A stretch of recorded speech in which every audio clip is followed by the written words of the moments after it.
Otro punto importante de nuestro recorrido en el diario espiritual es descubrir cómo Ignacio continuó siendo peregrino hasta el final.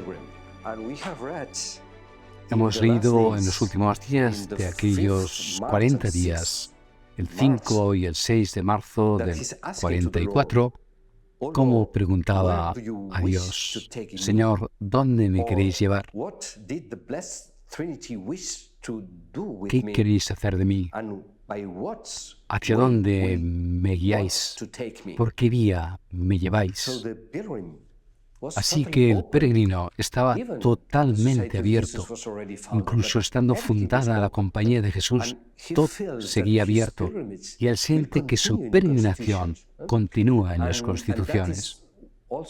Esto es lo que también nos muestra el diario que hemos leído.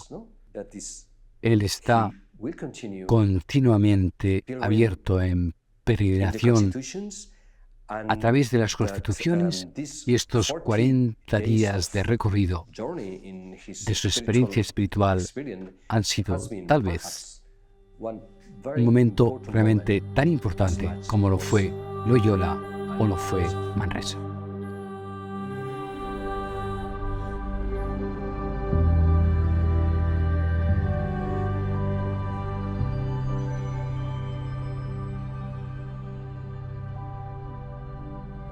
Lo que hemos aprendido a partir del diario espiritual es que, a pesar de que en nuestras constituciones no hay un tiempo fijo para la oración, sería imposible concebir los orígenes de la Compañía de Jesús, los primeros años de su fundación, sin estas 3 horas de oración que San Ignacio hacía todos los días en este preciso lugar.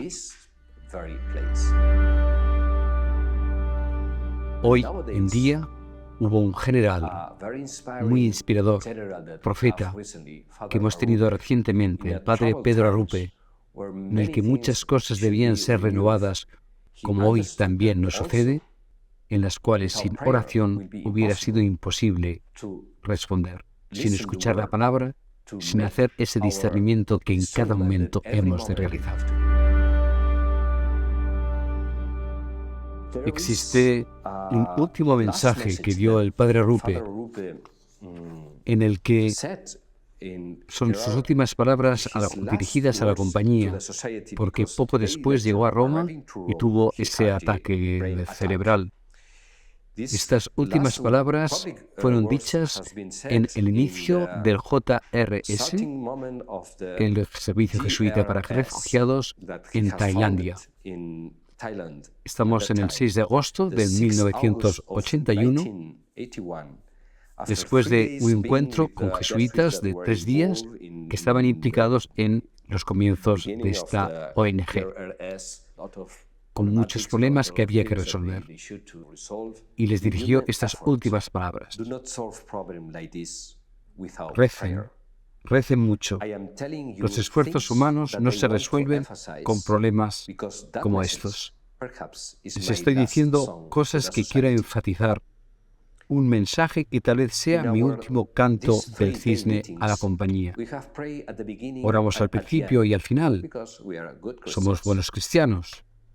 Pero en nuestras reuniones de estos días, si hubiéramos dedicado la mitad del día a la oración sobre las conclusiones que habíamos de encontrar o sobre nuestros puntos de vista, tendríamos unas luces muy distintas y hubiéramos alcanzado unas síntesis muy diferentes, a pesar de nuestros puntos de vista tan distintos, puntos que nunca podríamos encontrar ni en libros ni a través de una discusión.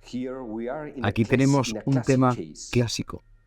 Si fuéramos en realidad en la línea de un nuevo apostolado que se presenta a la Compañía de Jesús, deberíamos ser iluminados por el Espíritu Santo. Estas no son palabras piadosas de un maestro de novicio, sino que son las palabras del mismo San Ignacio. Cuando decidí venir a Tailandia, me dijeron que podía visitar los campamentos de refugiados.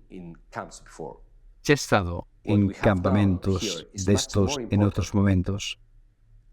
Pero lo que hemos venido a hacer aquí es mucho más importante, y es la providencia la que me ha hecho venir a mí, aquí. Debe ser en una unidad básica de nuestras mentes y corazones en las que este nuevo tipo de apostolado está a punto de nacer. Lo que está sucediendo aquí son dolores de parto para un nuevo apostolado. Esto que dijo el padre Rupe hace 40 años, hoy ha de ser dirigido a toda la compañía porque están haciendo un nuevo mundo. Y para comprender y tomar las decisiones correctas, en estos momentos necesitamos estar juntos y ser hombres de oración, como lo fue él. Muchas gracias.